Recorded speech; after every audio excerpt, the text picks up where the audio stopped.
تو یہ چیز کا طریقہ ہے کہ آپ ایک چیز کے طرف توجہ کرتے ہیں جی اور نیت کرتے ہیں، تو پھر آپ سمجھ جاتے ہیں آپ نے نماز میں نیت کی نا، تو آپ نے کنٹرول کیا اپنے پر، حرکت میں، دیکھنے میں، ادھر ادھر، یہ ظاہری اور اندری کنٹرول نماز میں آقا تعبد اللہ کأنک ترا، تو اللہ کی عبادت ایسے کر جیسے تو دیکھ رہا تیرے سامنے خدا ہے۔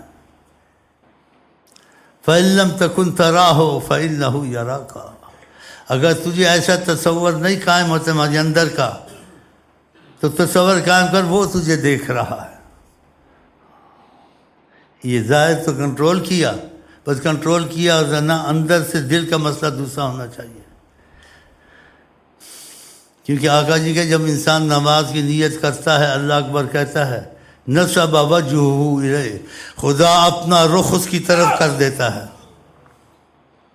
جب خدا رخ کر دیتا ہے تو پھر یہ تصور کرے گا اپنی نماز میں ایک لذت، سکون، چین پائے گا، سوز و گداز پائے گا، اس کا نماز سے نکلنے کو دل نہیں کرے گا کہ سلام جلدی پھیرو۔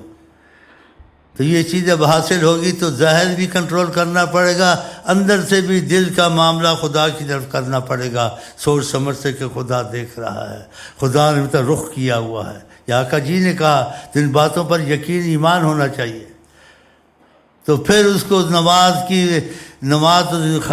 کھڑا تھا، ڈھانچہ کھڑا تھا، اس کے اندر فیض آنا شروع ہو جائے گا، اس کا نماز سے دل نکلنے کو نہیں کرے گا، اور اس کو نبی کریم کی وہ بات کا پتہ چلے گا کہ نبی کریم نے کیوں کہا جعلت قرۃ عینی فی الصلاۃ، میری آنکھ کی ٹھنڈک نماز میں ہے، تو وہ ٹھنڈک اس کو بھی شروع ہو جائے گی۔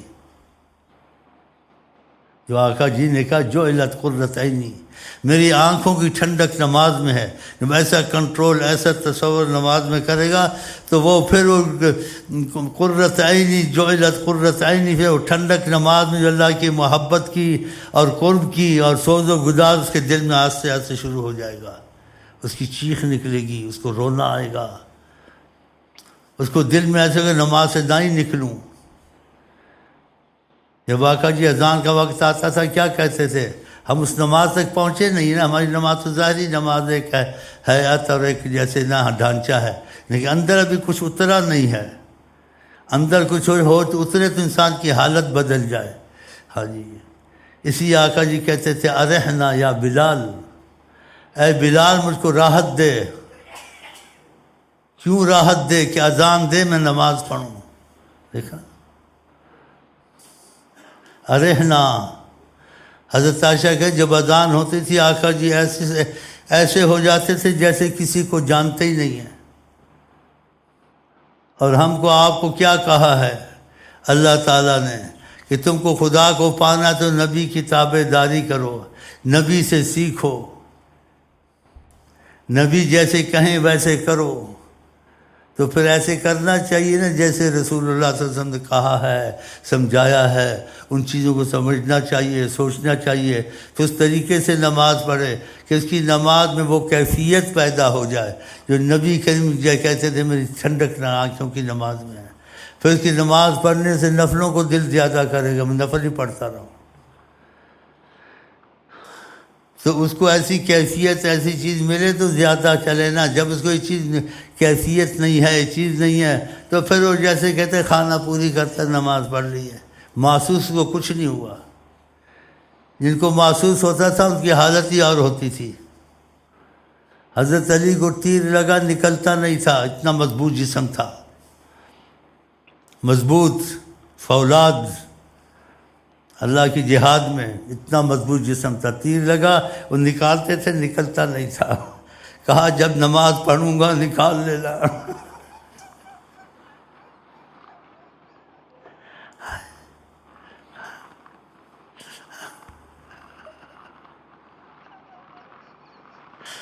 کہا جب نماز پڑھوں گا، حضرت علی نے کہا یہ تیر نکل جائے گا۔ کوشش کرتے تھے، پھنسا ہوا تھا، مضبوط جسم تھا، فولاد خدا کی، لیکن اللہ کے سامنے پگھل جاتے تھے۔ وہ کیفیت، وہ رحمت نازل ہوتی تھی، ہاں جی، جیسے آدمی پانی ختم ہو جاتا ہے۔ پھر آپ نے نماز شروع کی، تیر نکالا، آرام سے نکل گیا۔ ہم لوگ ایسے ہیں، صورت تو نماز کی قائم ہے، سب ہے، اندر سے ہم لوگ ویسے ہی بھوکھلے ہیں، لیکن پھر کچھ محنت کرنی چاہیے، ظاہر اپنا قائم کرنا چاہیے کہ تم کسی کے سامنے ہو، تمہارے کنٹرول ظاہر جسم پہ ایسا کرنا، ایسا نہیں ہونا چاہیے کہ نیت کر لی نماز کی، اور اندر دلی تصور اس طرف کہ خدا تم کو دیکھ رہا ہے، خدا نے رخ تم کو دے دیا ہے۔ اب خدا تم کو رخ دے، تم ادھر ادھر تو سوچو تو پھر کیسے نماز میں آئے گا؟ نصب وجہہ الیہ، بہت ایسے جملہ ہے، انسان سوچتا ہے تو جیسے انسان دہل جاتا ہے کہ خدا رخ دیتا ہے، اس لیے کہ نماز میں ادھر ادھر نہ دیکھے، آسمان کی طرف نہ دیکھے، جیسے گھڑی آسمان کو نہ دیکھے، ہو سکتا ہے اس کی آنکھیں خدا لے لے، واپس ہی نہ آئے۔ بعض لوگ اس وجہ سے بھی اندھے ہو جاتے ہیں کہ اوپر دیکھتے ہیں، ایسے بھی حدیث میں آئے، ہو سکتا ہے خدا اس کی آنکھیں لے لیں، اس کی واپس خدا آنکھیں نہ کرے۔ تو ان چیزوں کو تصور میں رکھیں۔ نیا بھائی کو تو کچھ نہیں ہوتا، برا منائیں گے، لیکن یہ پرانا اس کا یہ حال ہے، نئے کو میں کیا کہوں، یہ بیٹھا ہو ڈاکٹر صاحب اور بہت محبت سے بیٹھا، جیسے اپنے باپ کے پاس آیا، ماں کے پاس آیا، لیکن باپ ماں کا مسئلہ نہیں نا، ابھی تو آقا کا مسئلہ آ گیا ہے۔ تو ماں باپ کا مسئلہ جب ہوگا علیحدہ بیٹھیں گے، جھپکیاں پائیں گے ایک دوسرے کو۔ لیکن جب تو خدا رسول کے تقاضے تصور سے آیا ہے، تجھے دوسری کیفیت اور دوسری حالت میں ہونا چاہیے۔ یہ مسجد میں کوئی جاتا ہے تو اس کی حالت دوسری ہو جاتی ہے، کسی کو اس کی جگہ سے اٹھا نہیں سکتا، کسی کو ہو ہی نہیں کہ جدھر جگہ ملے بیٹھے۔ خدا کی عظمت کا تقاضا ہے، وہ کہ اوپر اٹھ میں ادھر بیٹھتا ہوں، خدا کے سامنے تیری عظمت آ گئی، اس کو اٹھاتا ہے، خود بیٹھتا ہے۔ مسجد میں ایسے نہیں ہو سکتا ہے نا، بادشاہ بھی آ جائے کسی کو اٹھا نہیں سکتا، اٹھائے گا بے ادب ہے۔ کہ جب خدا کے سامنے آیا تو خدا کی عظمت ہے، اس کو اپنی عظمت وہاں دکھانی چاہیے۔ ادھر ہو جاؤ، ادھر ہو جاؤ، ادھر ہو جاؤ، میں آ گیا، نہیں کرنا چاہیے۔ ہاں جاہل ہے، غافل ہے، وہ تو دنیا میں ہے ہی مصیبت، آپ کسی اس کی جگہ سے نہیں اٹھا سکتے کہ اللہ عظیم، اور سو تو عظیم کے سامنے لوگ بیٹھے ہوئے ہیں، اور تو کہتا ہے میں بھی ایک عظیم آ گیا، میرے لیے بھی جگہ۔ تو کو اپنا آپ بھول جانا چاہیے، جوتیوں میں جگہ مل جائے جوتیوں میں بیٹھ جائے، کیا تو بادشاہ وقت ہے؟ اس لیے کہ اللہ کی عظمت کا تقاضا ہے وہاں مسجد میں، تو اب ایسا نہیں کرنا ہے۔ تو یہ باتیں میرا خیال اتنی مشکل تو نہیں، سمجھ میں تو آ رہی ہیں آپ کی۔ تو اس لیے جہاں اتنا سفر کیا، آئے گئے بیٹھے، اور پھر گھر کی حالت میں بیٹھ کے چلے گئے جیسے بیٹھا تھا،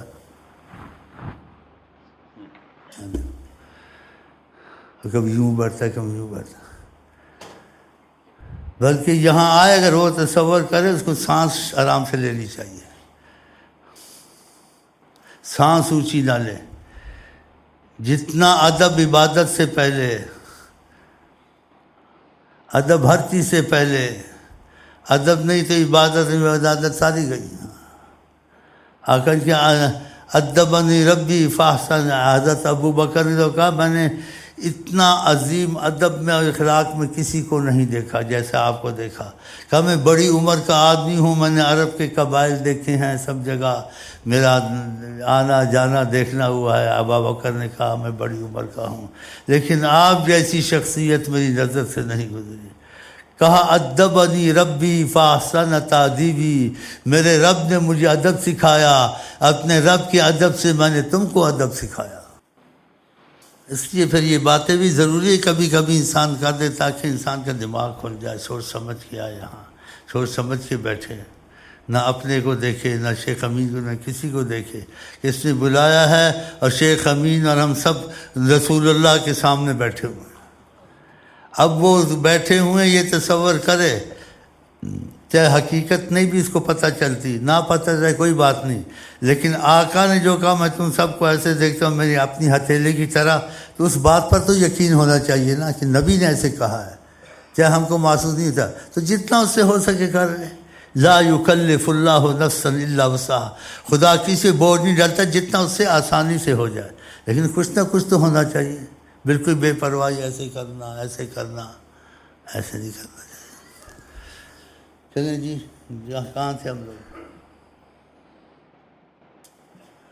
نیند آئی ہوئی ہے تجھ کو، عورت جلدی آ جائے، تجھ کو بچے بیمار ہے ٹھیک ہو جائیں، تجھے گھر کا خرچہ پورا ہو جائے، بس آ جائے گا۔ صندوقڑی ہیں رکھی ہوئی ہیں نا، بس کچھ ادھر سے کچھ ادھر سے، کچھ اسٹور سے چلاؤ کام، ہم لوگ بھی تمہاری طرح ہی ہیں، چکر باز، اس تم لوگ چکر باز ہو. لیکن خدا کے سامنے تو پھر کچھ احتیاط کرنی چاہیے نا. چکر باز تو سب ہی ہیں، کوئی کم ہے کوئی زیادہ ہے. کوئی بتاتا تو نہیں اپنا میں چکر باز ہوں.